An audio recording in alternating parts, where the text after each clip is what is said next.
So I'm part of a symposium which is discussing advances in oral GLP-1 medications, specifically oral semaglutide, which is currently going through its phase 3 trial phase program.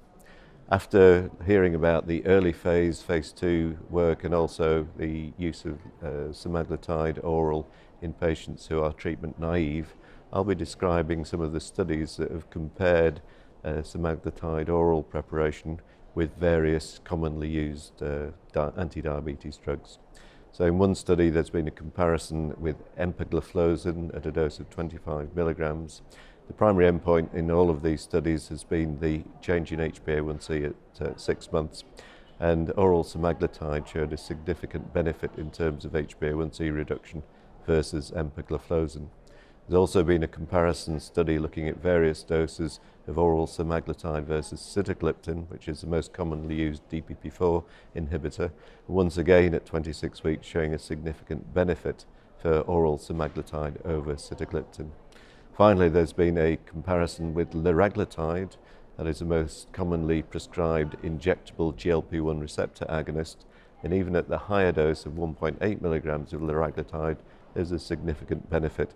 in terms of HbA1c at 26 weeks for oral semaglutide. In addition to the HbA1c data, I've also been touching on weight benefits, and with the exception of the 26-week data, there's been weight benefit for oral semaglutide against empagliflozin, against sitagliptin, and against liraglutide at the end of the prolonged examination of the drugs in these trials.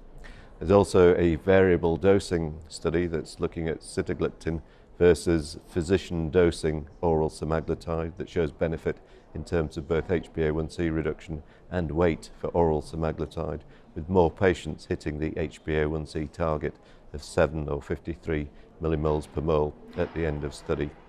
Finally, I'll be mentioning a study done in patients with chronic kidney disease stage 3, that's with an eGFR between 30 and 59 mils per minute. This was a placebo-controlled study of oral semaglutide which showed benefit in terms of HbA1c and weight, and also that the drug was well tolerated in this group.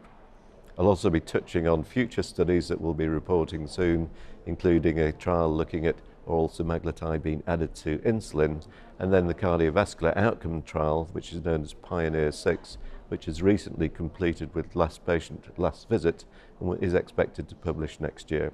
And this is a large trial looking at the use of oral semaglutide versus placebo in patients at high risk of cardiovascular events, so as to demonstrate cardiovascular safety. I think an important aspect of all these studies is looking at safety,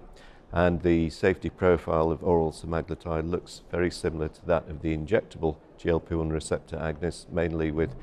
nausea, vomiting, and perhaps diarrhea being the main side effects. These led to treatment discontinuations in the studies, which were slightly above placebo and above sitagliptin, but similar to that seen with liraglutide, for example.